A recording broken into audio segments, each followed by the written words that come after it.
Good evening. This is James Doherty. I'm the director of Canon Music Camp at Appalachian State University. We want to welcome our students at Canon Music Camp who are joining us for this very special guest artist series masterclass featuring Jon Lewis, trumpeter from the Los Angeles area. We welcome all of our guests this evening and very grateful that you're here. Canon Music Camp, if you're not familiar with our camp, is a 3-week summer music camp held at Appalachian State University in the Hayes School of Music. And this year, we're having a very special edition of Canon Music Camp online due to the COVID-19 pandemic. And we have well over 100 students that are registered for camp this year. Very excited about this opportunity and certainly this opportunity to bring this masterclass to our camp students and those beyond camp. I want to, at this time, recognize Dr. James Stokes, who's professor of trumpet at the Hayes School of Music at Appalachian State University, and thank him for being a part of this and helping us organize this evening. Dr. Stokes. Thank you, Mr. Doherty. We really appreciate the opportunity to be a part, to have and to host Jon Lewis for this this session.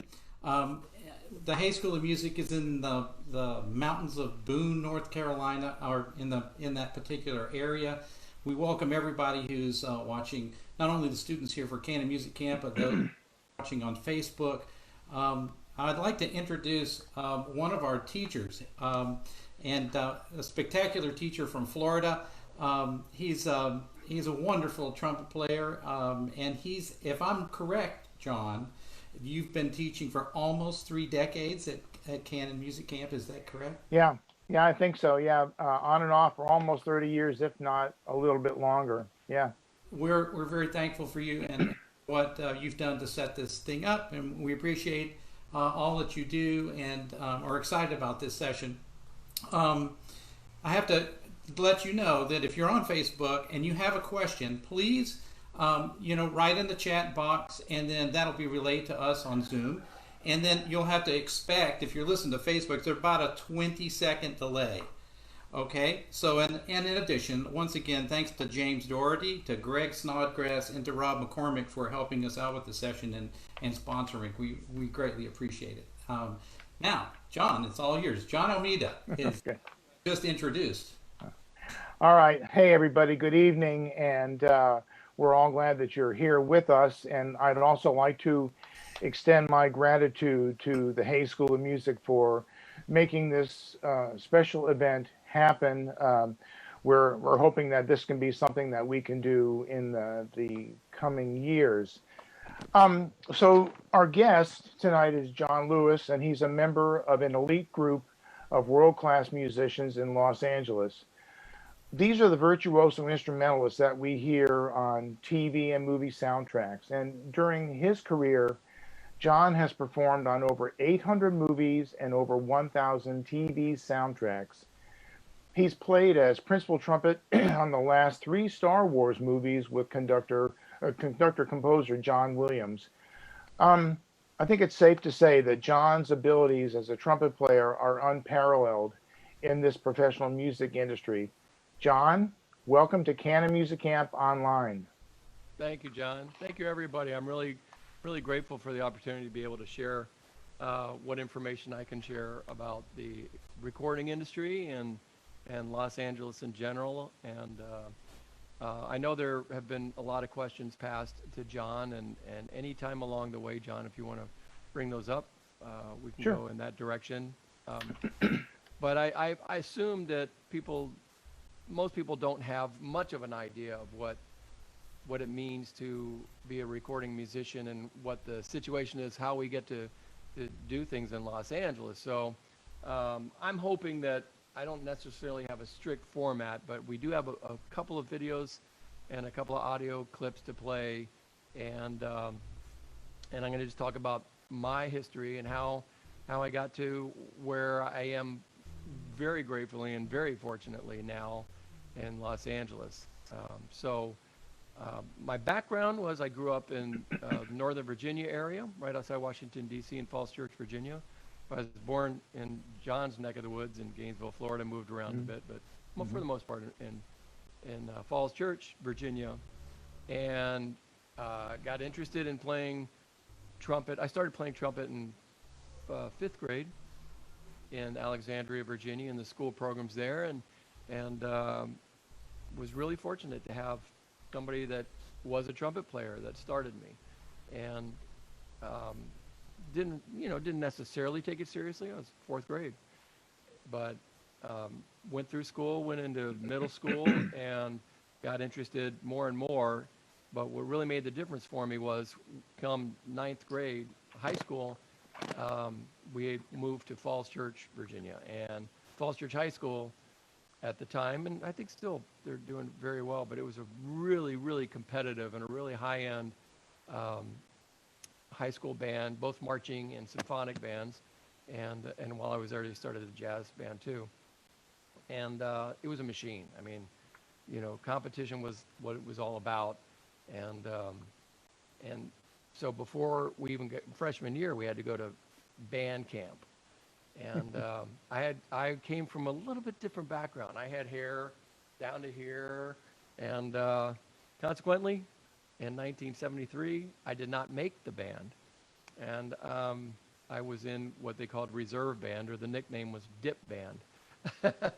And and that was like a beginner band to teach, scales and all those things, scales, arpeggios and all that, which was a good thing. And that's really where I got interested in playing. And I practiced really hard, learned my scales, but the real key was I got my hair cut. So I got promoted from the beginner band to the top band, and did all the marching bands, and 2 years of having really good leadership in the band with all the upperclassmen. But they all graduated my sophomore year, so I was first chair my last 2 years of school. And the other thing about Northern Virginia that's a really important component for me was the military bands in Washington, the premier bands. My trumpet teacher was Pat Mastrolio, who was first chair in the Army band, Pershing Zone, and he was amazing. I mean, to this day, I don't know anybody that could match the sound and clarity and articulations. They used to call it popping bubbles, and I think some of that hopefully took. And but really a wonderful teacher. But we had the Army Blues, we had the Airmen of Note, we had the Navy Commodores, we had the Ambassadors, we had all the different service bands, and it was really a great experience. And so when I graduated high school, I went to the University of Kansas, studied with Roger Stoner, wonderful, wonderful man that some of you probably know, and did 4 years there, and was a performance major. And boy, I was a performance guy. Classes weren't necessarily as important to me as they should have been, but I probably had the horn to my face about 10 or 11 hours a day with ensembles, and being done with the ensembles and going to what we called the boiler room and playing from, 7 till 1 in the morning. Oh. And a lot of it was goofy playing. I mean, I know now that what I took 6 hours to do then, I might do in 45 minutes now. So I like to think I'm a little bit smarter, but my playing's not really much different than back then. So that's pretty much the background. And through the University of Kansas, my goal was I was going to go back and be in the Army band in Washington, D.C. That's what I was going to do with my career. And that would have been a great choice, because that's a great opportunity to play with great musicians. And in the premier bands in Washington, you don't get transferred. You stay there. If you make the band, you can stay there. You're not going to end up in Guam or wherever. And they didn't tour at the time, actually. So, but something happened when I was in the University of Kansas. We had a lot of people come through. I mean, this virtual artist thing is amazing, but we had to have face-to-face back then. We didn't have shoes. No, we didn't have internet. We didn't have the technology at all like we do today. But what we did have, we had people coming in. Carol Reinhardt from Europe, and Wow. Alva Zudi came in. Gary Foster, wonderful doubler in Los Angeles, who also went to University of Kansas. Just a great number of people. But there was one that came out and gave a master class and a recital, and that was Anthony Plogue. And if nobody knows Tony, you should look him up. He was a wonderful player. He still is a wonderful player, but he doesn't really play much anymore. He's focusing on composing. And he just blew me away. And he was talking about this guy, Jimmy Stamp, who he had studied with a pretty good bit, and talked about Los Angeles, and Tom Stevens, who was principal trumpet with LA Phil for probably about 30 years, and Vince DeRosa, horn player in Los Angeles, all these people. And I decided, hey, I'm going to go out there and for spring break my junior year in college, and I'm going to take some lessons. So I took a lesson with Jimmy Stamp. And of course, I landed in Los Angeles in 1976, I guess it was. And it was amazing. Spring break, we were in like freezing cold tundra in Kansas.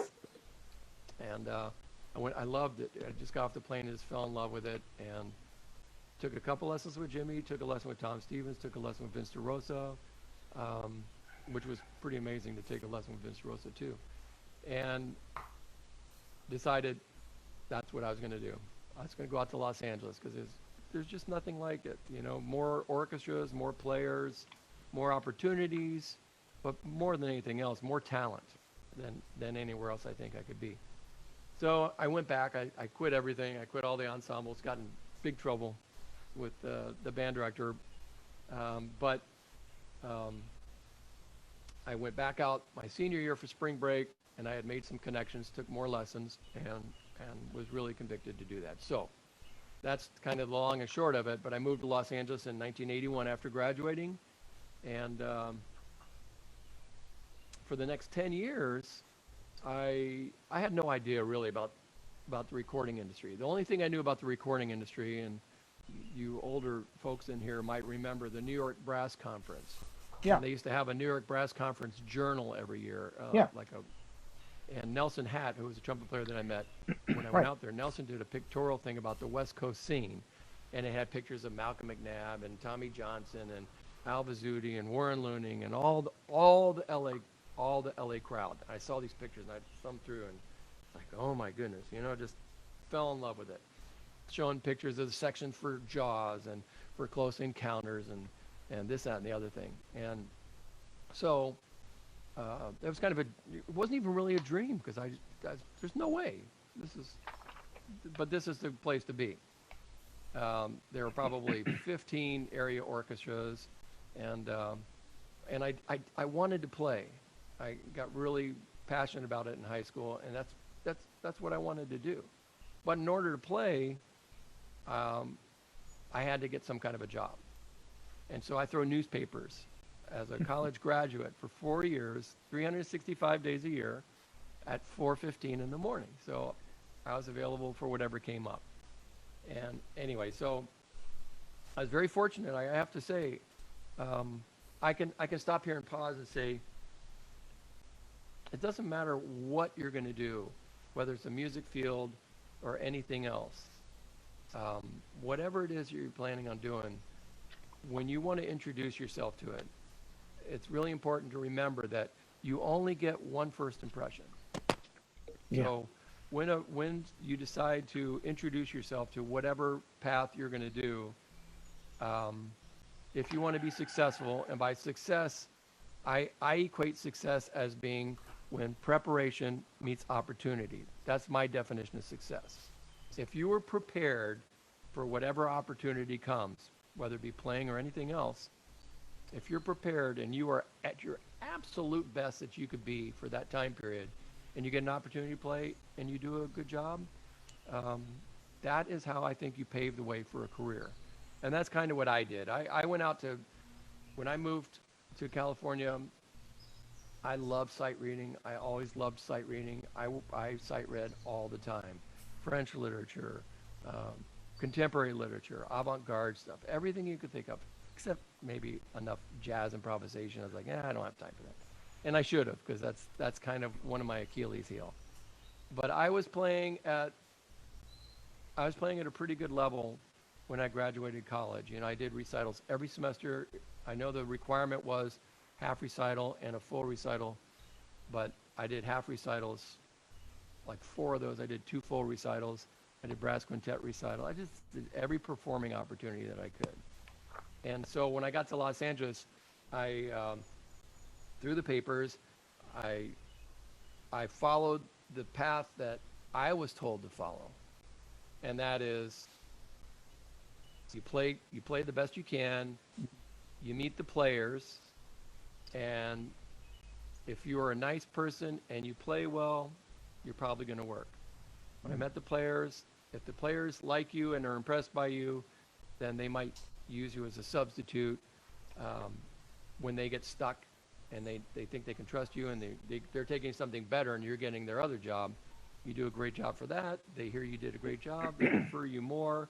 And from the players, then the next echelon, I guess, would be to be introduced to the contractors, who are the people responsible for hiring the musicians. And they only use their trusted people. They have their list. We all know that. If you've worked, you know that there are contractors that you work for. And if you get on their bad side, you don't work for them. And then you build a reputation, and then after that, the next echelon, if you can get there, is to be asked for by the composers, and that's kind of the dream position. So, all that being said, when I moved out, I learned who the players were. I started playing a group called California Brass Ensemble that Keith Snell, if you played brass band music, Keith Snell did a lot of stuff. Yep. And there were great players in the band. I mean, guys that were all working. Roy Poper was in there, Bill Bing, Stan Friedman came through, Warren Vasse, I'm not sure. Warren Vasse. Yeah, who was at University or Kansas State for a while. Mm-hmm. Great players, just great players. Trombones were great. Every instrument was great. And we played every week. We rehearsed every week, and different people come in, so different people got to hear me, and I could sight read, I could play all the horns, and then church gigs or weddings or rock and roll gigs or Latin bands. I did a lot of Latin bands. Rehearsal bands at the Union. These are all the things that are available to younger musicians, and I did all of them. And then through that, all of a sudden, I got a call to sub in the LA Phil. I'm not even sure how that happened, but I subbed in LA Phil probably in maybe the end of the second year, maybe the third year I was there. And that was amazing. Irving Bush was the personnel manager at the time, and Tom Stevens, Don Green, and Boyd Hood and Rob Roy McGregor were in there.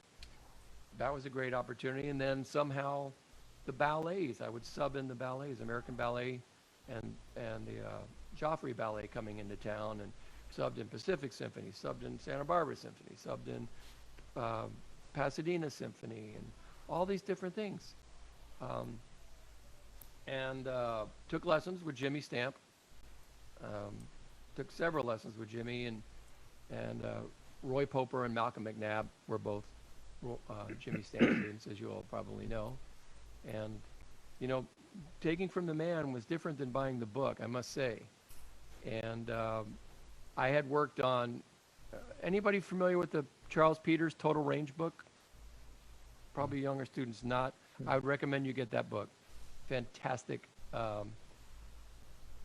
It's a book with a bunch of different levels: 4 weeks of beginner, 4 weeks of intermediate, 4 weeks of advanced, and 4 weeks of professional.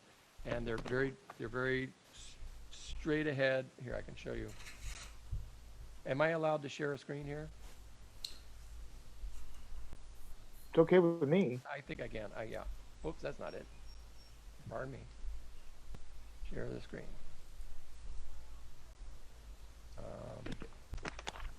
There it is. Okay. So this is the 4th week of the advanced unit. This is pretty tough. The first week takes about 9 minutes to do, and of the beginner, and then you go through these. But I don't know if you can see this, but it gives you the metronome marking 84. This lip time is 1 minute 40 seconds, and total time 2 minutes 20. Play exactly what's written. You do the hold for 6 beats, rest 4, and you just basically think production from the beginning to the end.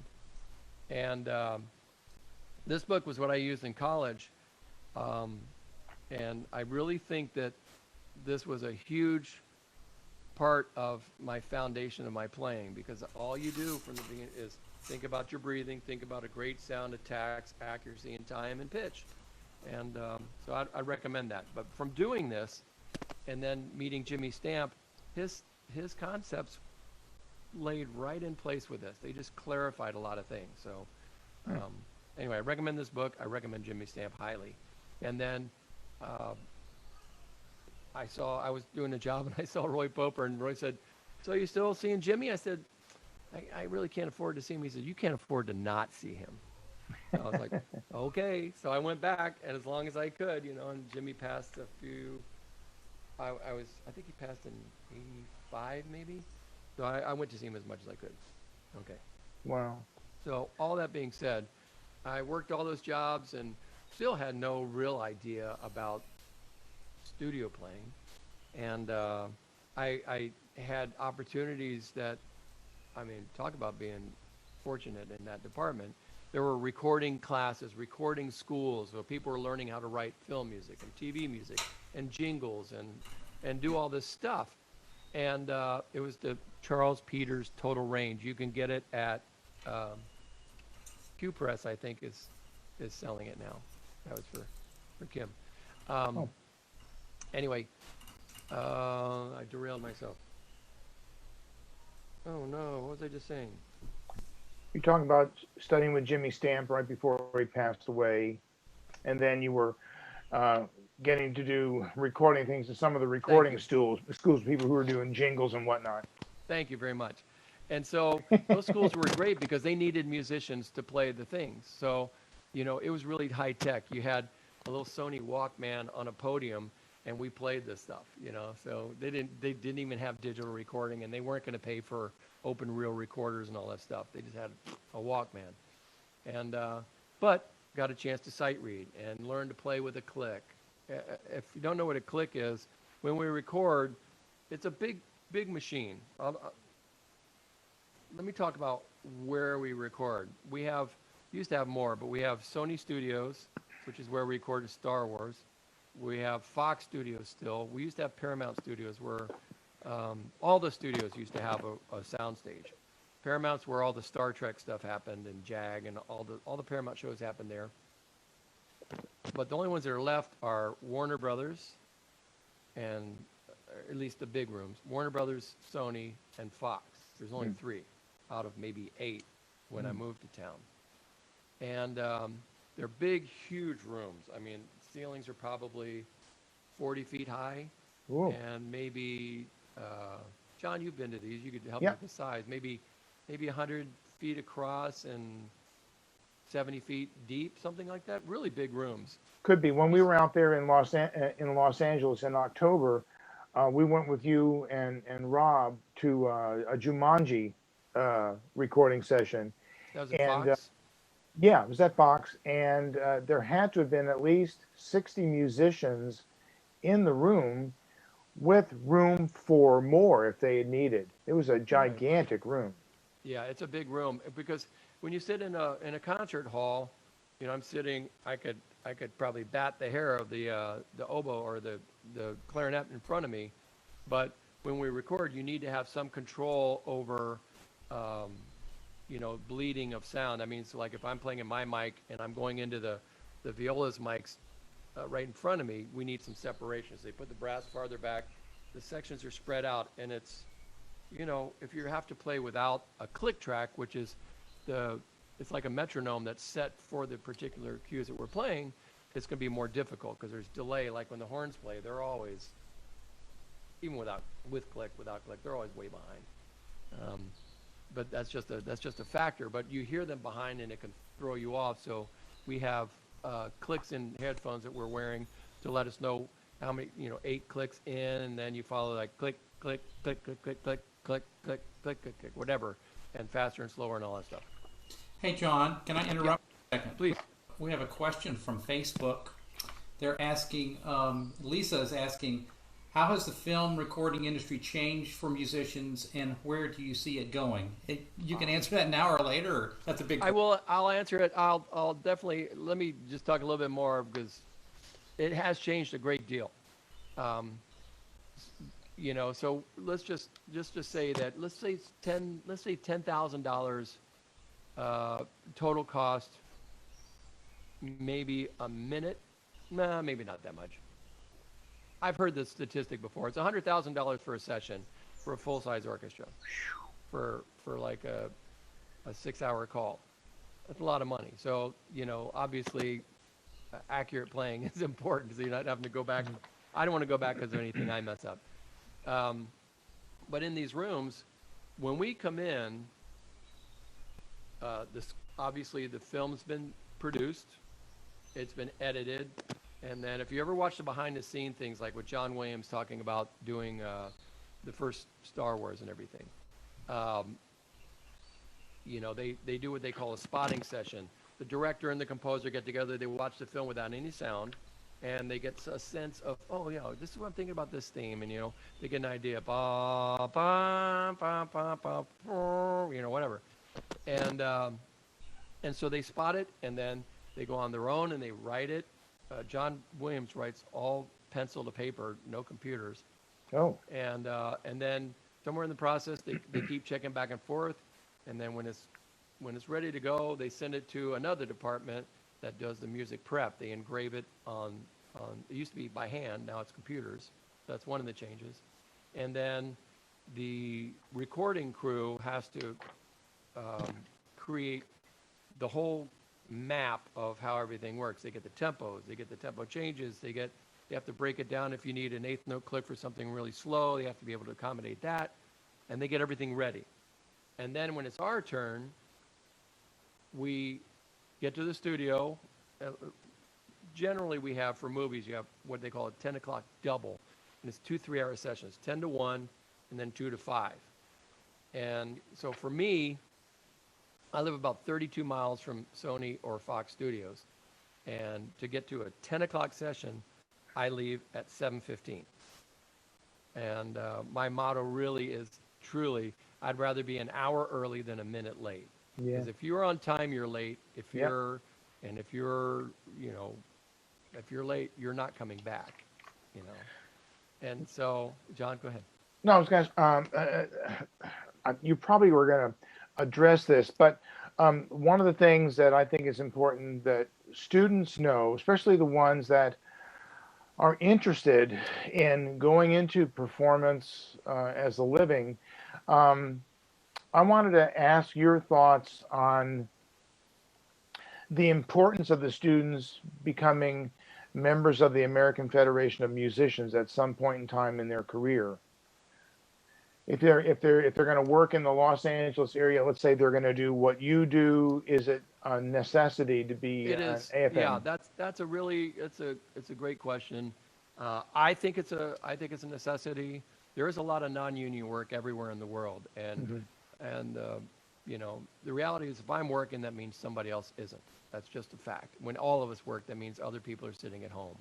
When I moved to Los Angeles, or let's just say before I moved to Los Angeles, every studio had like 20 shows going a week. Every studio, whether it be, you know, like Happy Days or Merv Griffin's show or Movie of the Week, there was tons. You know, every studio had 20. So you got to figure there was probably over 100, maybe 150 sessions going every single week. And if you owned an instrument, you were probably working. Now, not so much. You know, TV's changed greatly, motion pictures changed greatly, everything's changed. Record dates or jingles are pretty much gone. You know, commercials, TV and radio, pretty much gone. TV's much less, a lot more synthesizers, a lot less people working. Let's see. So when things change like that, you know, people, they have to eat, or, you know, younger players will probably do more non-union work because they're not working otherwise. And even that, the same echelon, you know, you meet the players that way. Working players still do non-union work. Some of them just get, I call it greedy, but at some point you have to make a choice to either continue that or just to dedicate yourself. Because a lot of contractors say you can't have it both ways. You can't take my union money and take this non-union money over there. So I personally believe that it's a good idea to be in the union. If you're in a major orchestra or even minor orchestras, the contracts usually require you to be a union member. So it opens more doors. And I think it's at some point, maybe after you graduate college, that would probably be the time. So, am I correct in assuming that for all the kinds kinds of work that you do, and even like if you're in a big time professional orchestra, it's the union that negotiates the contracts right. for. Okay. Yeah, and they, they protect you too, supposedly. They're supposed to be there to protect you and honor the contracts and make sure there aren't violations of the contract. Because there's a lot of things in the contracts that you don't even have to know about. But if I play a trumpet and then they ask me to play something on C trumpet or flugelhorn, that's what they call a double, and you get 50% more for that. We want that. I carry 6 horns with me. I call it my hope chest. I hope I can play another horn so I can get more money for the session. But yeah, but they protect if, there's a certain time frame to get paid, and if they extend that, the union goes after them. So it's a good thing. And our pensions through the union, and they protect, they negotiate how much we get paid and all that stuff. And don't all the folks that are in the industry, don't you receive like some checks for, like, I guess for the lack of a better term, residuals? Do you get checks for having done work over the past years? Yeah, for certain things you do. So let's say that I record a SpongeBob SquarePants episode or something like that, and then they take the theme from SpongeBob and they put it in a commercial for Ford trucks or something like that. That'd be a weird combination, wouldn't it? But I'll get what they call a new use check, because they took that and they put it in something. They're using it a different way, and I get a payment for that. And when we do a TV show, like the theme to MacGyver, I don't play the show, but I played the titles for it 2 years ago. So each year, if that show continues, I'll get a check, a reuse check. They're reusing that each year. And that stuff can be pretty good. We did the NBC News probably 15 years ago, and every year I get an $800 check. Go figure. So yeah, there's a lot of things with the union that are good. Let me go back to the part about the physical look of things. What I'd like to do, if we can do it now, there is a video of, well, it speaks for itself, but it's one of the only videos I have. Can we play that one? Not the one with the music on the front, but the other one. Who's controlling that? I think Mr. Doherty is. Yes, he is. You're talking about the Last Jedi clip. Oh, thanks for giving it away. Yes. Oh, sorry. I was trying to be as cryptic as I could, but yeah.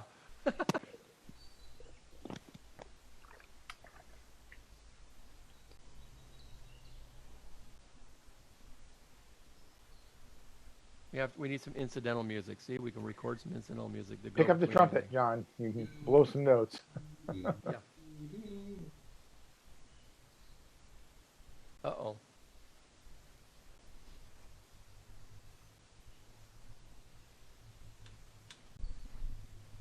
You know what? While you're getting that set up, let me take a second.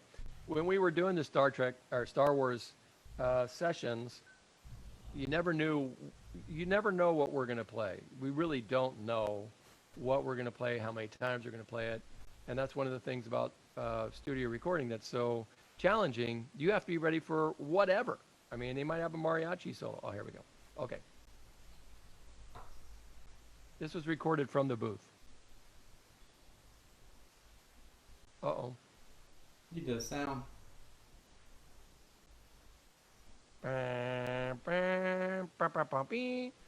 Hopefully it sounded a little bit better than that. Okay, well, while we're working out the bugs on this, I'll say that when we didn't know when we were going to do the main titles or the end credits, and those are usually the more aggressive things. So when we do movies, most of the time it's, Monday, Tuesday, Wednesday, Thursday, Friday. You get 5 days, and you get to park there, and you get in the groove of doing things. Well, John has kind of gone a way where we'll work on Monday.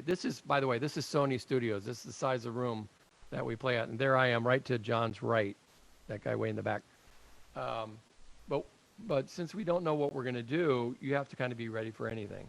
And preparing for John's, it wasn't Monday, Tuesday, Wednesday. It would be Monday, and then maybe Friday, and the following Thursday. And there wasn't really any way to get in the groove of playing. So in order to be ready, what I would do, like 2 days before, I'd go in my room, and take a big breath, and this would be my practice session to get ready for Star Wars.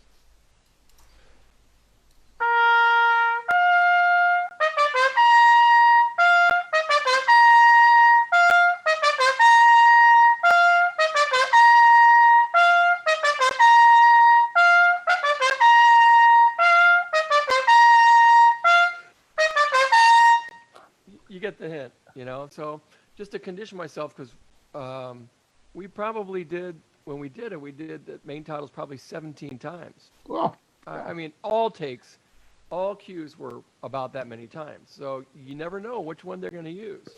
So probably best not to miss ever, because they call it Murphy's Law. The one time you miss, that's the one that's going to end up in the picture. So, but to condition myself for that, and I encourage the other guys to do that, because, you know, coming in cold, doing it. Speaking of coming in cold, those are my first notes for a little bit of time.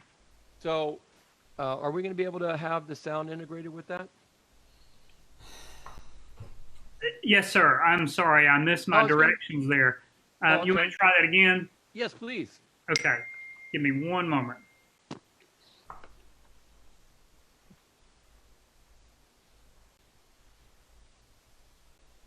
So as that's coming up, I'll stop talking when it gets on the screen. But not knowing what you're going to do, when you're going to do it, how many times you're going to do it, when you're going to go back to it, really what the real fundamental issue is, your fundamentals have to be super, super sound.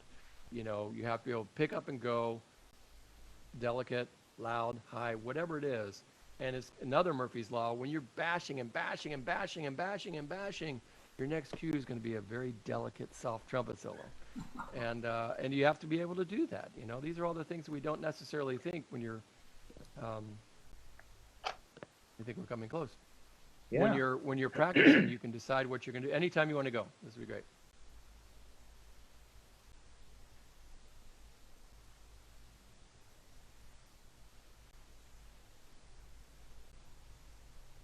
Oh no. Is anybody hearing this? No. Oh, bummer. I'll get it. Okay. So I have a question we could ask. So if you know, you never know what you're going to have to do on a given day or at a given time, whether it's early or late or whatever, how would you suggest that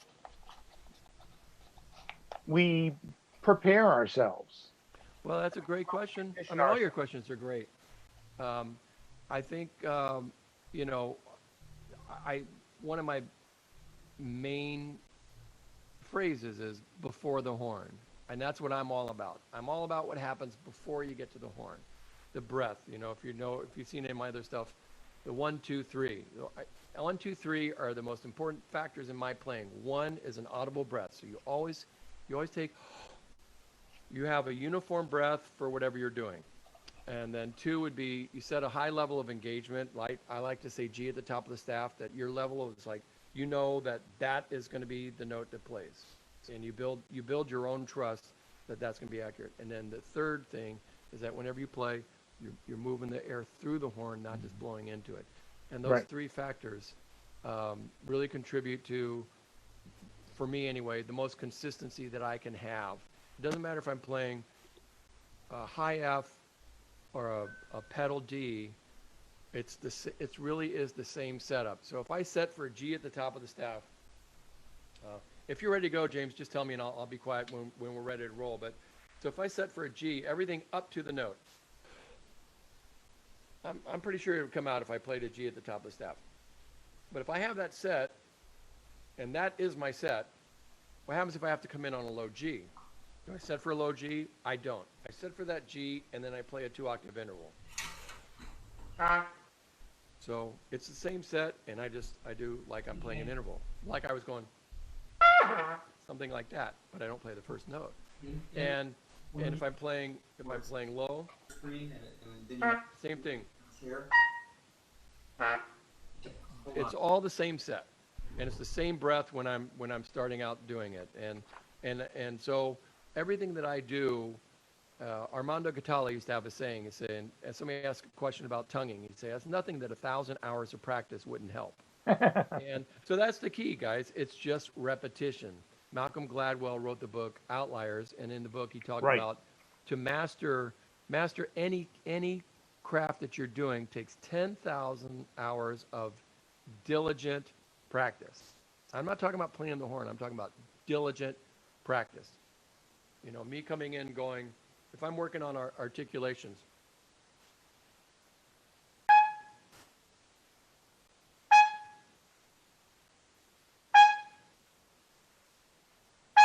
I'm going for 8.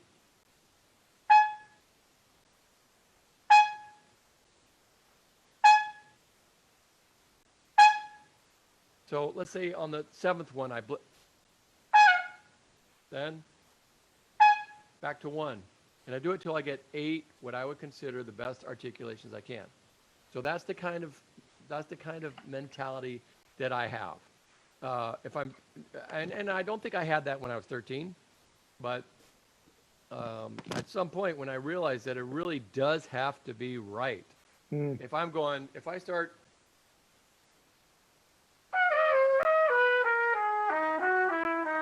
it doesn't matter that I got every note except the first note, because I missed the first note. Yeah.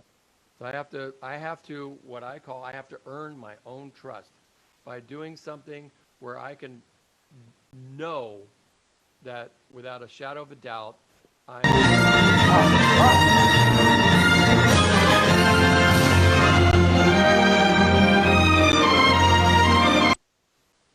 Yay. Yay. Thank you, James.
Awesome. I love that.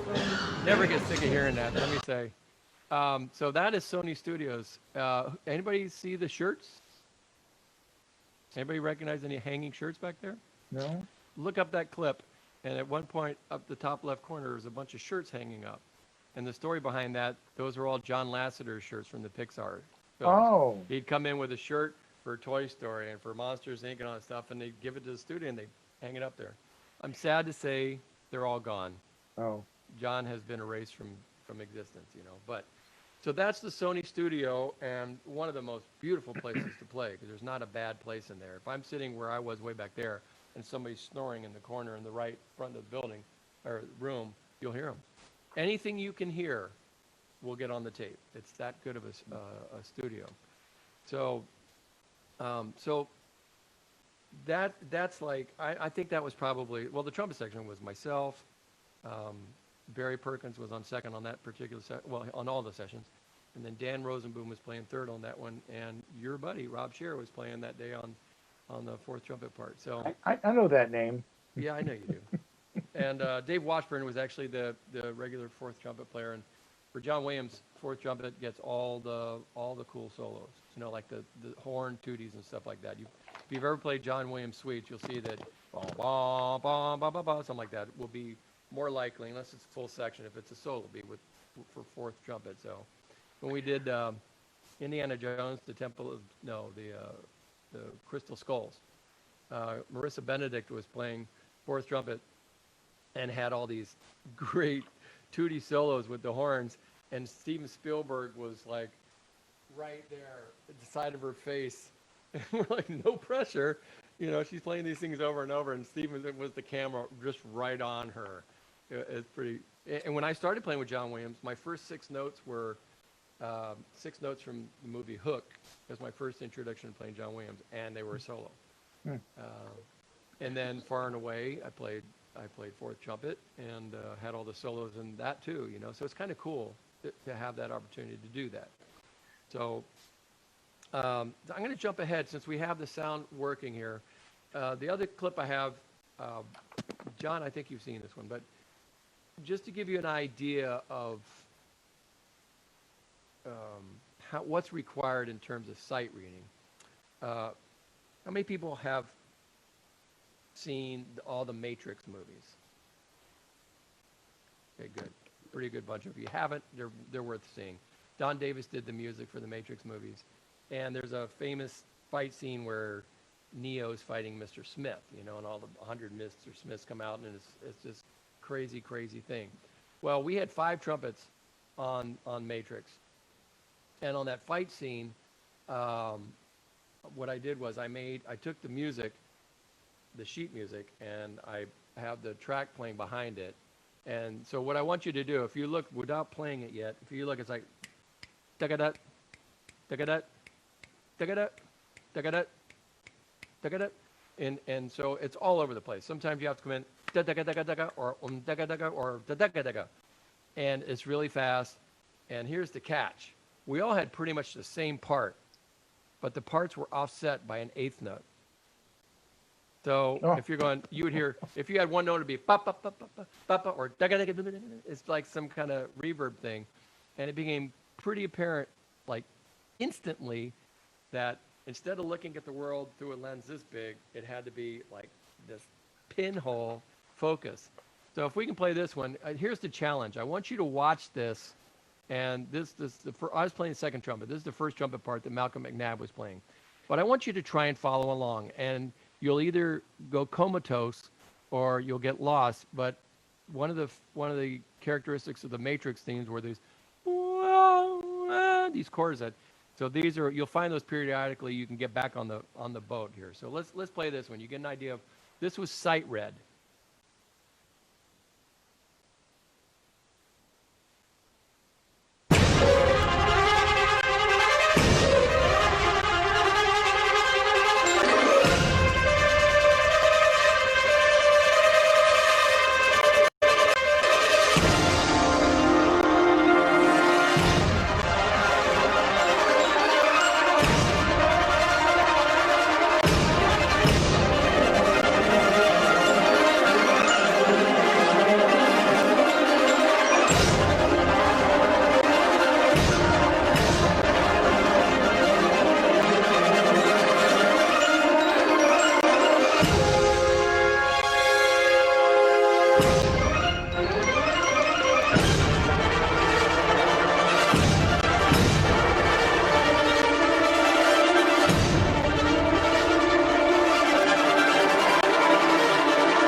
now we're just at the wind down, so you can stop now.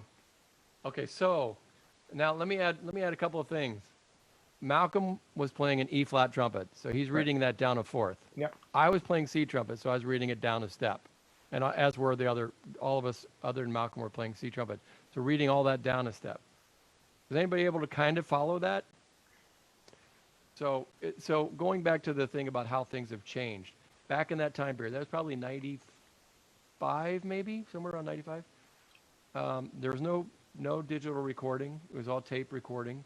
So when something went wrong, you went back. I mean, we probably did some sections, but it wasn't like today with, if you're familiar with recording software, Pro Tools, Logic, Digital Performer, all these digital recording platforms. You can just boop. You can pop in, fix a bar, fix a note, and that's one of the big changes. Instead of having to go full cues, now they just do little bits and pieces. Let's do 13 to 15. Okay, now let's do 17 to 19. Okay, let's do 21. And it's frustrating. Because another change has been that instead of having that full orchestra together, that was all played together. Now they do what they call stripes. You have the strings in the morning, maybe the woodwinds with them, or the woodwinds on a separate session, the brass comes in a separate session, the percussion comes in, and then they put it all together. So you're not playing as a full ensemble. They're not, and we're listening to an entire orchestra through little tiny speakers. It's not ideal. That's one of the frustrating things of the way things have changed. But the good news is that because of the digital realm with this pandemic, we've been able to continue working. I'm working here in North Carolina. I did a movie called Mank 2 days ago. The day before that, I did a Star Trek. And they send out the parts. We have to put it all together in the computer. We record them, send them back, and they lay them all in, and it has to be right. When you look at any kind of, I'm sure the kids that have done a lot of computer stuff will know that, it's very graphically oriented. So if you have beats, there are lines that go down. If I'm supposed to be on the downbeat, it can't be here. It needs to be right there. And so when we first started, let's just say, when we started doing remote recording, because most people hadn't done that. And you see a downbeat, and it's supposed to look like this, and it looks kind of like that. Everything's all, because people are not following, they're not being particular enough. It's something that takes a discipline and a real regiment to things. So I hadn't done remote recording. And in order to familiarize myself, because, I've got my microphones, I have my computer software here. I brought a digital interface so I can, convert the stuff. I brought a, $3,000 mic. I've got a baffle. I've got the headphones. Got all that stuff. And so in order to get up to speed with that, the next thing, and this is early on in my remote recording, but I recorded just for fun the Vern Reynolds trumpet quintet by myself. So James, if we could do that, that's just audio. Maybe if we could do the first movement of that. And then, John, when we come back, we have a couple of questions from folks that are tuning in that I'd like to ask. Okay. Okay, we can do that now while he's setting that up if that works for him. Okay, so a couple of questions. Let's do this. James has it up, so let's do this first. Okay, great. Okay. Let's see. Is this the link you want, or no? That's the third movement. That one right there. Now you can see the waveform. You see all the lines up and down. That's the volume and intensity of sound. But if you zoom that in.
So in order to record that, I had to take the music and I had to mark all the measure numbers, and then I had to set up the program to record 5 tracks.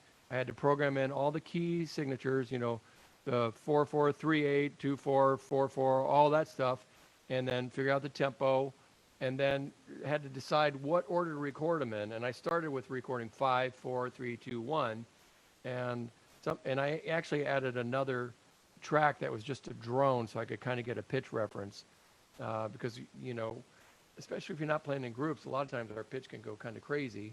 And when you start adding parts on there, you just start chasing a rabbit up a tree, or not up a tree. Rabbits up trees don't work so well, but anyway. And then the editing, because that wasn't perfect. I mean, I get that, but going in and looking at it, and as you can see there, when you look at it in the program, you can see when things are off, and you can actually see when there's a bad attack. If you go like, you can see it's kind of got a rumble to it, and if it's a nice attack, it just kind of goes boom. So anyway, all of those things, you guys have the opportunity. If you have an interest in doing anything like this, you have an opportunity now. You can take like Arvin's duets, and you can set up, you can get the program. There are some free programs out there you can do, and figure out how to do that, to go in and create the tracks 3, 4, and put the tempo, and you record the second part, then you record the first part, and you can do what they do, panning. You can adjust where the sound comes from for the 5 trumpets. I had to distribute them so you could hear them. So anyway, John. Oh, okay. So a couple of questions. Some of the folks are curious about who out of all the folks that are playing the soundtracks in LA, who are the trumpet players that do the majority of the work now? I'm probably going to make somebody upset here. So I'll give you kind of an overview. In the 90s, there was an article done in Wind Player magazine about the 25 top LA studio musicians. Ruffled a lot of feathers. Because back then, I mean, off the top of my head, I could have named at least 45, you know? And so people were offended by not being in it and stuff like that. Mm. Well, at one period of time, well, when I started recording in 91, when I really started getting busy, there were probably at least 40, right? And I'd say now, people that are only making a living with recorded music, I would say 10 max. Wow. Yeah, the amount of work has really dropped. We went from, in the 90s, I was probably playing on 35 to 45 movie titles a year. And now, I think last year was maybe 22. Mm. Yeah, it's a considerable drop. And I'm really pretty fortunate that if there is work, for the most part, I'm on it. I may not be playing first all the time, but I'm on hopefully most of the projects. But you know, that'll change too. I'm doing everything I can to keep the bar as high as I can, and the younger players coming up, Rob Shearer, Dan Rosenboom, Barry Perkins is just 10 years younger than me, but there's a whole crop of people that you know, that they're the future. You guys are the future. You know, you really are, and you have to recognize that. So if you want to be the future, you have a responsibility to not only attend these virtual master classes. I always say this: you're not going to take financial advice from a homeless person on a bench. I doubt. You know, you shouldn't take, you know, real estate advice from somebody. You should go to the people that are doing what you want to do, and without offending them, ask for information. Volunteer to pay for lessons, or take them out to lunch or something if you're able to do that. And set your goals. Set your goals high. Set your expectations for yourself equally high. There's no reason that, I don't care if you're a 4th grader. I don't care if you're a 4th year college student. When I came out to Los Angeles and I was taking lessons with Jimmy, he had an open door policy. I could go 2 hours early. I could listen to 2 lessons. I could have my lesson, and I could stay for 2 other lessons afterwards. And you can we can learn from everybody, good and bad. And I'll say that the first time I went out to Los Angeles and I took the lesson with him, before me was a 9-year-old kid playing for Jimmy. And this boy, his sound, he wasn't playing super high, wasn't playing super loud, wasn't playing super technical. He had a better sound than I think everybody I was in college with at 9 years old. I don't know what happened to him. And I commented to Jimmy afterwards, I said, I can't believe how great this kid sounds. He said, yeah, well, he also plays soccer, so he was hit in the face with a soccer ball, so he's not sounding his best today. So at that age, if you work on your fundamentals, if you work on the things before the horn, and I don't want you to get what they call paralysis by analysis. You know, when you look at things so tight that you end up getting so stressed that you can't do what you're trying to do. But we can all expect a decent sound, right? I have college students that don't want to work on Arben's book. It's too easy. So if I play,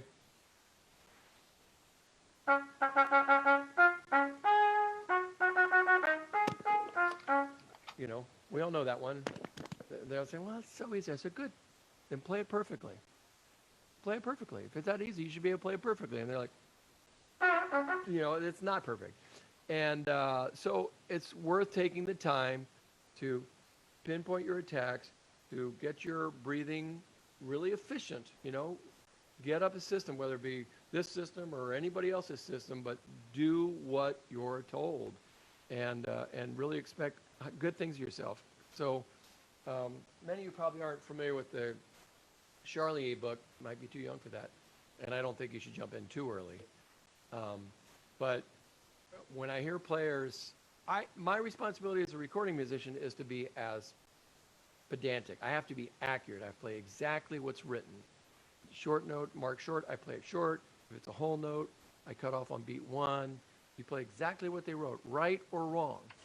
And so if you're reading the Arben's book, don't make passages easy yourself by grouping things differently. I think it's really important to do what the composer, if you respect the composer enough to play their piece, I think you should respect it enough to play what they wrote. And that in keeping, how are we doing on time, John? Are we good? We're doing okay.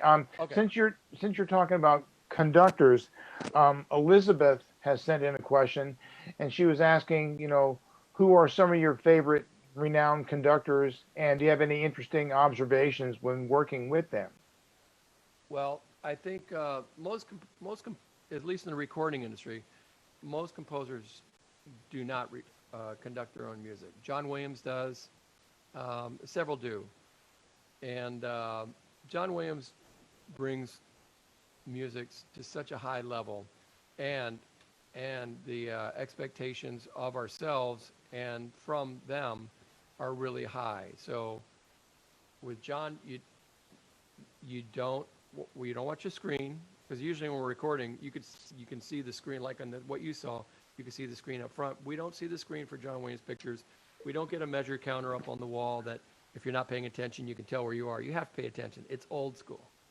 But when he comes up, everybody is at their A game. They are at the top, their attention level, their attention to detail, their desire to get this thing perfect. Because I've never had John Williams mad at me, and I never want to see it. So, you know, John conducts his own stuff. Alexandre Desplat records his own stuff. Randy Newman records his own music. Alan Silvestri, conducts is the word you should substitute for all those mistakes. But they conduct their own music when they're up on the podium. And there's something really great about that. Randy Newman, I'll make an observation. Randy Newman is one of the funniest human beings I've ever known. And when he's up on the podium, he makes some snarky little comment. Once he hears one laugh, he's off. He's off to the races. And then it becomes just I record almost everything that we play. If it's you know, notable. If I'm playing first, I usually record. I can go back and refer to it. I've got an MP3 recorder right on the floor in front of me, and I record every take. But when you're working with Randy, I want to record when we're not playing, because he is just a hilarious human being. Did all the Toy Stories with him. I didn't do the first Toy Story. I came on board after that. all the Cars movies. You know, he's just amazing. So somebody always say, who's the favorite person you work for? Who's the favorite person you like to play with? Who's your favorite? I'm not going to go there. I can say who my idols were growing up. Doc Severinsen, huge idol of mine. Pat Mastrolio, Roger Stoner, all my teachers. Jimmy Stamp, Tom Stevens, people that I listened to and I just knocked away. Bill Chase and Maynard Ferguson. But Doc probably had the most influence on me. Yeah. And if you're not familiar with Doc, boy, look him up. Some of those old 70s sings at the Palace and stuff, you have to hear him to believe him. And when I first moved to Los Angeles, I went into Bob Reeves' Mouthpiece. I had a bunch of mouthpiece work done. And I walked in one day, and I knew I had heard that Doc's always there, and Doc's a horn hound and a mouthpiece hound. He just can't get enough of anything. So I went over to see Bob, and I heard this trumpet. I couldn't believe it. And I knew it had to be Doc. And Bob doesn't usually let people in the back of his shop. Back then, this in the 80s. And but he let me back there, and I walk back there, and I see this guy standing with his back to me playing into the corner. And I'm not kidding. It sounded like that. Oh, yeah. It was like nothing I'd ever heard before. Right. And when I watched him, I could see his back expand. You know, I could see his. Anyway, and I'm like, I want that. You know, I knew I wanted that. Yep. And you know, working next to Malcolm McNabb and Wayne Bergeron and Dan Fornero and all the guys I could name, working next to these guys, the only person I have to worry about is myself. You know, and if I'm section leader, then I have to be concerned a little bit more if there are little things. You never question anything the first time. If something goes wrong the first time, it's probably never going to go wrong again. Because if somebody next to me makes a mistake, I mean, the last thing I want to do, when Malcolm was up on high E's, I'm not going to miss a G at the top of the staff. I'm not going to make him do that again. And my job as a section player is to lift the first trumpet player up, to support them, and just really, and my job as a first trumpet player is to lay it down the way it should be done. And I do have expectations that the guys, I work with guys I trust, they trust me, we love each other, and we take care of each other, get the best job done. They don't fight with me about my pitch. They don't fight with me about my concepts. You know, it's just, that's the way it works. We have to understand our position. But here's something that I think is one of my favorite things about recorded music. Think about if you were the first person to play Pictures in an Exhibition, Petrushka, Rite of Spring. There's not much you're going to do different with any. Nobody's going to come up there and go. They're not going to do that. You know, that is the way it is. You play it the way it is, and that stuff. Some of the things are interpreted, you know, different. If I had an opportunity today to do it a different way, I might. But when we record, I get to define the way something goes, right? He wrote it, but I get to interpret it. Like, Right. Main titles for movies, you know, it's really something to hear somebody else's dream and somebody else's ideas, and you get to put your spin on it. Just think if you were the first person to go,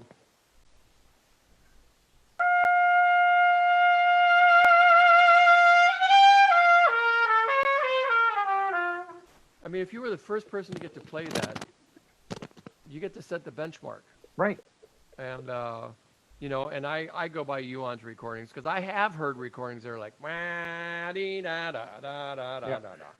And another one is the Gershwin piano concerto. We go, Yes.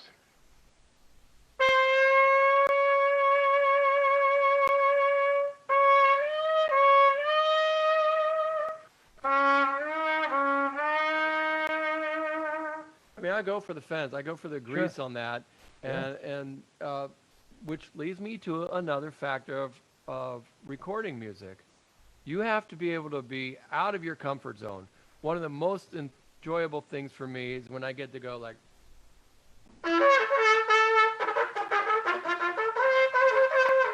you know, we get to play a high school band. I always say, is that a good high school band or a bad high school band? So I give them the bad high school band. I say, well, maybe a little bit better than that. And that happens a lot, and that's really fun. And I'm telling you, I think 6 people in the world saw the movie, but I like the movie. The Last Lone Ranger with Johnny Depp. Did anybody see that? If you didn't, it's worth seeing. But there's a scene in there where they build the railroads, the transcontinental, and where they meet. You know that famous thing where they didn't line up. But anyway, so this in the movie, they have this scene where it's where they meet, and right where they meet, there was a brass band playing with the backfires, you know, the instruments with the bells going over the back. Yeah. And so we were playing that, and you have what I would consider some of the world's best brass players sounding so bad. It was like, it was awful. I mean, I literally had tears rolling down, and I do this technique that Cat Anderson did with playing with teeth closed, and it's really good because you can play really bad with that, and so it's like if you're going, you know,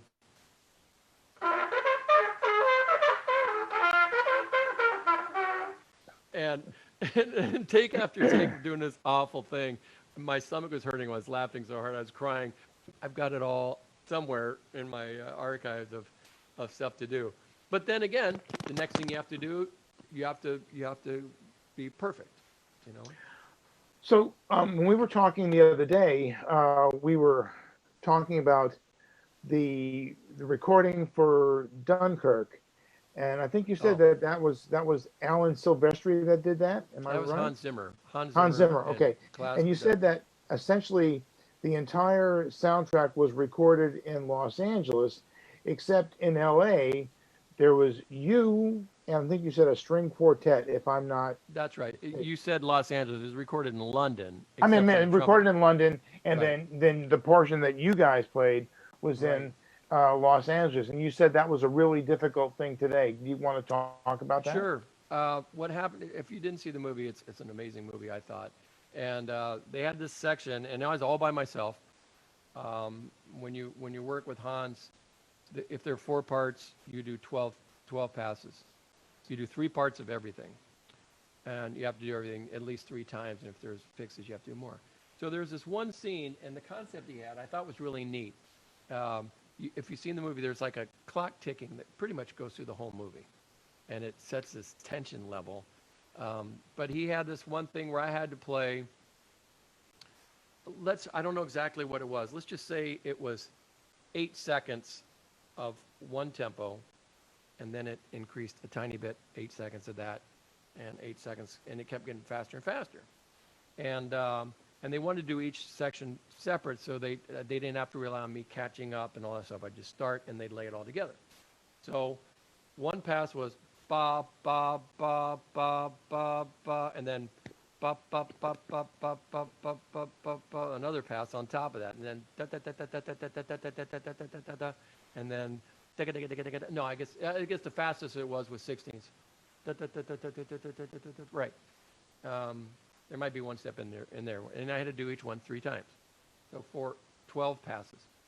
And so we started it, and I have this thing that after I've been double tonguing or triple tonguing for a long time, it's like if I practice Scheherazade, you know. Whatever. After I've done it too long, it's like I get this log jam. So we started doing this stuff, and it would go faster, and I'm doing all the passes and everything, and it dawned on me when I was doing the 16ths and stuff. I said, how far is this going? And I said, let me see what the fastest tempo was, and. So they went to the very end of it. It's like tick, tick, tick, tick, tick, tick, tick, tick. So I'm going tick, tick, tick, tick, tick, tick, tick, tick, tick, tick. I said, well, let's start there, and we'll start working backwards. And so we did that, and I spent 45 minutes doing that. What ended up being probably a 45-second part of the movie, and it was so stressful and so tiring. Because I had to do it over and over and over. You know, like I said, 4 passes of each 3 voice, and the tempos. But it worked out. It's really, you might not hear it that well in the movie, but I heard it, and all the real haunting solos. It was kind of cool because I think I got screen credit, didn't I, John? You did, yeah. I think weren't many of the solo passages segments from Nimrod from the Enigma Variations. Is that I right? don't know about several. I think in the score there were there. What we had were these real ethereal like thing. I played. Yeah. Then you'd have. Then Yeah. they'd merge them. A lot of those kind of eerie things. But you're probably right. But I think that was. I didn't do those. Oh, okay. String quartet did, and or maybe I'm forgetting because I blanked out or something. But that Well, was for all- one of those. That was one of those calls that was a really challenging one. And when you're by yourself, they just keep going and keep going and keep going. You know, at least when we're working on movies, again, the way things have changed. Since we do brass alone, it used to be, you know, strings had all the stuff. They're rehearsing the strings, and we got to sit there, and then they started separating, but we were still there. So they do strings, we'd sit there, and then they'd sit there while we do the brass, and you know, you do that. When we start separating, the strings go for 6 hours, and then we come in for 3 hours. It's like we get half the time, and we're working boom, boom, boom, boom, boom. So one of the students has sent in a question. Actually, several of them have sent in the same question. They'd like to know what trumpet players do you like to listen to? Who do you enjoy listening to? Doc, of course. Sergei Nakarikov is one of the most astounding trumpet players I've ever heard. I can listen to him all day long. His control and technique is just flawless, and the fact that he can double tongue and circular breathe like Mendez. Yeah. Is unparalleled. I like the guys who are brave enough to do unaccompanied discs like Kevin Cobb and, you know, Ray Mace did one too. It's just called, I think it's called Alone or something. But I love listening to Wayne's playing. I'd rather hear everybody live. Håkan, amazing. Everybody you'd expect, you know. The people that really have taken the time and really get it and are on a Tomas Ganch, that guy's, he's unworldly. I mean, he can play all day long, great jazz, unbelievable technique. So I could probably go on. I love trumpet playing. I still get goosebumps when I hear guys play. I get goosebumps whenever I hear Star Wars or whatever that we've done, you know. And the guys I sit next to, I love listening to play. I love listening to them bring the game. And when I'm sitting next to Wayne, and I wonder if I don't have time to do it, but I have a little clip of Wayne. We always talk shop and geek stuff, and I gave Wayne a trumpet visualizer. Everybody know what a visualizer is? It's basically a mouthpiece rim on a stick. Yeah. So you hold it, and there's no cup, and you're gonna like this visualizer. Oh, come on, I have to find it. Oh no. Anyway, I wanted to see Wayne. Here we go. Now, I'm gonna have to show this on my iPhone. Let's see if this works. I'm not confident it'll work, but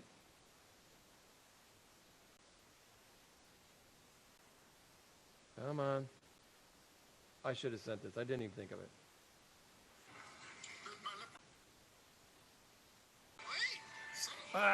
Okay. I can't see it.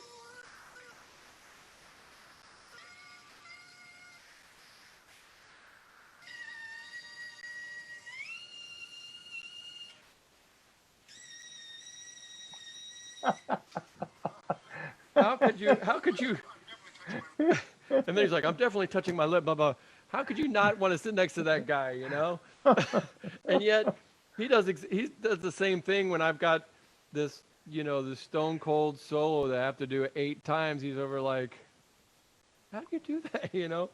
But we've had a couple of things where we laugh about it because Wayne's over sweating bullets playing these delicate solos, and I'm sweating bullets because I'm having to play high G's. It's like, what is this about? Yeah. But we have to be able to do them. I've had to do some pretty ridiculous stuff. I've had to play up to high A's. I'm not a real high note guy, but I can. I'm comfortable in my C trumpet to, you know, I don't like switching to piccolo. I don't switch to E flat. I just stay on C trumpet, and I've done a lot of recording stuff up to high concert E's on my C trumpet. And if it happens a lot, I'll just go to my commercial mouthpiece and still use the C. But, you have to have your low register. You have to have your high register. If you have a good sound and you have a good attitude, you will work. You don't have to be extreme like Wayne or myself. There's plenty of room. There's plenty of room. When I first moved to Los Angeles, Yuan Racy was one of the first people I met.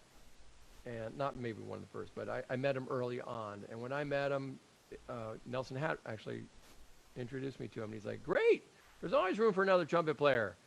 And there are a lot of people. There's somebody we all know who somebody asked him about,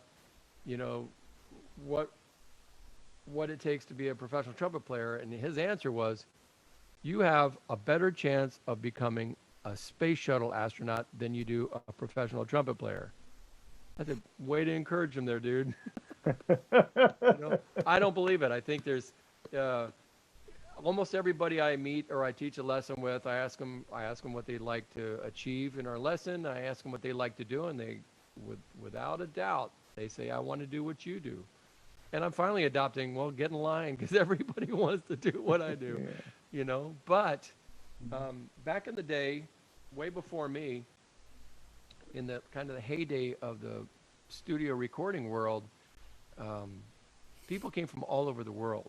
People left the Cincinnati Symphony to move to Los Angeles to record. People came from the Bolshoi to move to Los Angeles to record. And they were people that had established themselves as consummate professionals, and they decided they wanted to come here. I probably because of the profitable factor, because it can be a very profitable business. Less today, unfortunately, because things are changing. But the level of playing was so tremendous, and it's still tremendous, but it's morphed into something different where, because of the digital media, you don't have to have it. It drives me nuts that I hear almost every take when we're in a full orchestra, I hear somebody stepping in a hole. Bop, bop, bop, bop, a string player just not paying attention and playing in the wrong spot. I'd still rather poke my eye out than ruin a take. But and I still have two eyes, so I'm doing pretty good. John, can I ask a question? Please do. It's up from Facebook. We've got quite a few, but here's one in particular. Was okay. What non-trumpet playing musicians do you like, and who inspired you? Singers or violinists or other instrumentalists? Well, that's a good question. I got to say I'm more of a trumpet nerd than anything else, and I didn't learn till pretty late in life to appreciate. My wife's she sounds like an angel when she plays violin. She's retired playing now, but we did the VIII trio, and it was one of the most musical, beautiful experiences of my life. You can learn a lot from string players. Non-musician, non-trumpet players. I like Oscar Peterson and I like guys. I guess they're non-me trumpet players. Clark Terry. I love the jazz guys because I've never really cultivated that skill enough. But I'd have to say I don't think I have as many idols in the non-trumpet world. More now than before, but certainly not growing up. It was all trumpet knuckleheads. And then Really. was there one favorite movie that you enjoyed? That was Doing myself playing. Well, one that'll be always near dear to me. The first one that when I had my opportunity to start playing principal trumpet in places was Star Trek Generations with Dennis McCarthy. That was the first one I played all the first trumpet on, and it was trumpet solo heavy. And but anything, John Williams pictures, James Newton Howard, James Horner, Desplat. I didn't do that much with Jerry Goldsmith, but there's no favorite. But certainly Star Wars was heads and tails the highlight of my almost 40-year career. It was the first one that I got the opportunity to play first. They made a change, and I know that some people think that a lot of us tried to get Malcolm out of the business, and that's very far from the truth. But I was told that they were making a master list and they were putting me on first trumpet, and there was a lot of fallout from that, but it was very exciting for me, and you know, my trumpet section was phenomenal, and you know, I have to keep a level of gratitude, and Dan Rosenboom and I and Barry Perkins, all of us, we just have to fist bump. We're getting paid to do this, guys. Yeah. We're getting paid to do some really amazing work, and I miss it right now because of the remote recording. There's no feedback. I don't know if I stink or if it's working okay or if I'm out of tune. I have to second guess stuff. It sounds right to me, but if you don't hear, and we don't hear the finished product, you know, there's another show that if you haven't seen it, I would really highly recommend, even if you don't, I like the show, Seth MacFarlane, the Orville. That last season, if you haven't watched that is some motion picture music going on there, you know. We had Bruce Broughton did the theme. He did, I think I could be wrong, but I think just one episode. But Joel McNeely, amazing writer. All the writers are just killing it, and it's really fun to play. And I think the show's funny too. It is. And you know, the JAG show that I did for 10 years, maybe the younger people might not appreciate it as much as I do, because it's, you know, it's really Americana and a lot of pride in our country and everything, and not very favorable right now, but the show was great. I had beautiful music written with me in mind. Dennis McCarthy with all the Deep Space Nine and all the Star Trek shows. He wrote some wacky stuff for me, you know. He wrote on the last, well, it was before the last episode, but he wrote a solo for me that the strings were on a pad. You know, they're playing all this stuff, and then they went to just a held chord, and it was just solo trumpet. And I ended on a high C, concert C, with a diminuendo to nothing. And I did it, however many times. TV is a lot less times than movies, but I did it, and we moved on. Next cue ended on an ID, same thing. And we got done. I said, "Are you nuts?" Because like he kept writing harder and harder stuff, you know. But fortunately, I don't remember ever really screwing one up. You know, he wrote believing in me, and I was believing in myself, and it was really pretty exciting, you know. And sometimes we can all learn from. I mean, we should all get nervous when we play.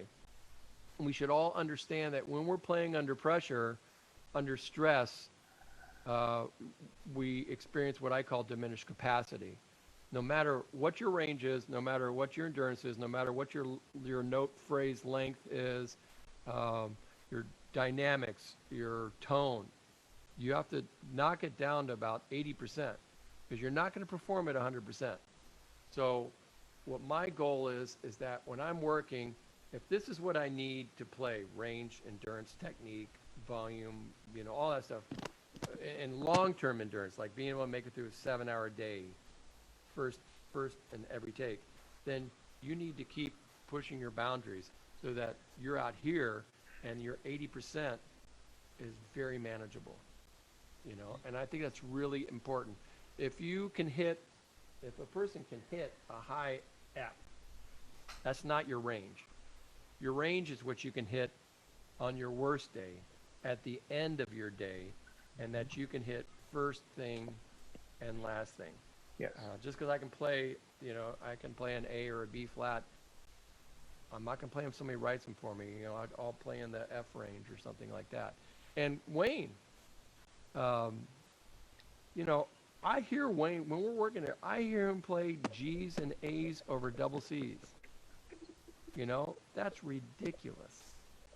And now the whole scale, guys, the whole scale. There's a couple of people that have high notes that have a big gap in their playing. There is no gap, folks. And he came up with this thing where he just goes, like, well, he does it.